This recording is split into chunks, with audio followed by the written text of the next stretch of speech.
पास बस एक ही कुल मिला के 2014 के बाद मुद्दे हैं, वो है मुसलमानों को जलील करना, मुसलमानों को किसी भी तरीके से नीचा दिखाना, मुसलमानों के हक को कुचलना, ताकि वो 80% जो नॉन मुस्लिम लोग हैं उनकी पोलराइजेशन कर सकें, उनके वोट के साथ उनकी राजनीति चलती रहे। और अब जो है उनकी गंदी नज़र वक्फ की प्रॉपर्टीज़ पर पड़ी है। और इसमें देखिए, वक्फ की प्रॉपर्टी को उन्होंने बहुत से संशोधन किए हैं जिसमें बहुत सारी आपत्तियां हैं।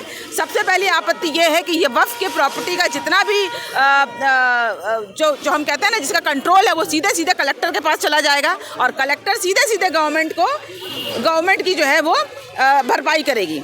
दूसरी चीज़ है, और अब हमें इस बात से भी आपत्ति है कि ये चूँकि मुस्लिम लोगों के द्वारा ये दान की हुई प्रॉपर्टीज़ है, तो जाहिर सी बात है कि इसके ऊपर सारा कंट्रोल जो है मुसलमान लोगों की होनी चाहिए। जैसे कि हिंदुओं के अपने बोर्ड्स होते हैं, राम मंदिर का अपना एक ट्रस्ट था, तिरुपति मंदिर का अपना एक फंड है, इसी तरीके से टाटा के अपने पर्सनल फंड हैं, उसके ऊपर तो सरकार का कोई जोर नहीं है। आज वो कहते हैं कि जितने भी कमेटी बैठेगी, 11 लोगों की कमेटी, उसमें वो कहते हैं कि नॉन मुस्लिम्स को भर देंगे, जिसमें से सिर्फ 2 लोग हैं जो कंपलसरी मुसलमान होंगे, बाकी उसमें कोई ज़रूरी भी नहीं है कि बाकी लोग मुसलमान होंगे या नहीं होंगे। तो मेरे कहने का ये मतलब है कि मुसलमानों के अदारों के ऊपर पहले से ही इनकी नज़र थी। मदरसों को वो रद्द कर रहे हैं, मस्जिदों को वो तोड़ रहे हैं। संभल में जैसा हुआ, आपने देखा कि सर्वे हो रही थी, वहाँ पे एक मास जेनोसाइड करने की इन लोगों ने चेष्टा की।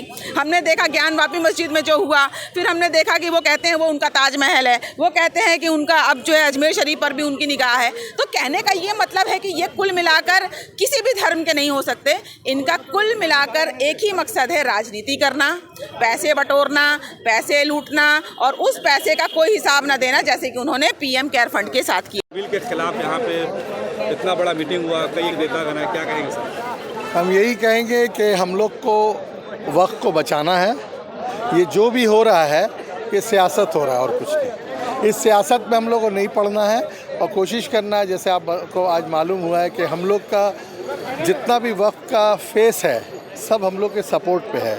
तो ये एक जिसको बोला जाता है सियासत कर रहा है, दिल्ली में बैठ के लोग कर रहा है, उसको सक्सेस होगा नहीं है।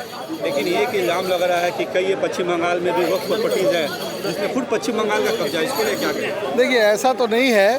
वैसे अगर आपने सुना होगा तो इसके लिए तो लोगों से मालूम होना चाहिए। देखिए, हवा की बात सुन के फ़ायदा नहीं है। रहा सवाल, आप देख रहे हैं जब आज यहाँ वक्फ का एक प्रोग्राम हम लोग कर रहे हैं, वक्फ को बचा रहे हैं, उस पर ये हो नहीं सकता है। तो यही है कि ममता बनर्जी चाहती है कि मुसलमान को भी सपोर्ट करे, हिंदू को भी करे, सब कुछ करे, सबको सपोर्ट करे।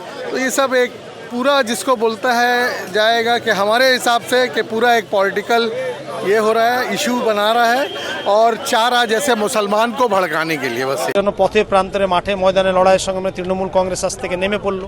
माननीय मुख्यमंत्री ममता बंदोपाध्याय, যিনি সংখ্যালঘুদের বিশ্বাসের আমানত, তিনি বলেছেন আমি জীবিত থাকতে, দেহে শ্বাস থাকতে, রক্ত থাকতে আমরা ওয়াকফ বিল এখানে লাগু হতে দিব না, যেমনটা এনআরসি আমরা লাগু হতে দিইনি। সেইরূপ এখানে আবার একটা বড় প্রতিবাদ শুরু হয়েছে। আজকে বৃষ্টির মধ্যে এত লোক আসলো, কি বলবেন এটা নিয়ে? এটা মানুষের ঢল নেমেছে। মুসলিম মানুষ তার নিজস্ব প্রপার্টি সম্পত্তি অধিকার রক্ষার্থে তারা আজকে যে নিজেদের যা যেটা সম্ভব আছে সবাই নিয়ে এসে আজকে সভা সফল করেছে। অতীতের সমস্ত সভাকে ছাপিয়ে রানী রাসমন্ডি একেবারে চৌরঙ্গি রোড পর্যন্ত এই 3টে রোড পরিপূর্ণ হওয়ার পরে লোক এদিক ওদিকও থেকেছে, ঢুকতে আর পারেনি। কারণ আমরা অবাক, মানুষজনকে আমরা ধন্যবাদ জানাচ্ছি। মাননীয় মুখ্যমন্ত্রীর নামের নেতৃত্বে এই সভা আয়োজিত হয়েছিল। সংখ্যালঘুদের এই ওয়াকফ প্রপার্টি বা অন্যান্য প্রপার্টি যাতে বিজেপি ষড়যন্ত্র করে দখল না করতে পারে তার জন্য তারা সবাই এসেছিল। সভা সফল। তারপরে আজমের আজকে যেটা কিরকম যে ওয়াকফ বিল নিয়ে প্রতিবাদ সভা এখানে হয়েছে, তার মধ্যে থেকে পরিষ্কার আমরা জানিয়ে দিয়েছি কি মোদি হোক আর ভারতবর্ষের অন্য কোনো দল হোক, তারা যদি চেষ্টা করবে সংখ্যালঘুদের উপরে আঘাত আনার, সেটা কোনো পার্টি মানবে না। সেই জন্য জেএসপিও মানছে না, আমরাও মানছি না, এবং তৃণমূল কংগ্রেস তার আজকে এখানে প্রতিবাদ করেছে এবং সাথে আছে। আর অতীতে আমরা দেখেছি যারা বাবরি মসজিদ নিয়ে খেলাধুলা করেছিল, মুসলমানের কিরকম যে অধিকার হরণ করেছিল, তারা নির্মূল হয়ে গেছে।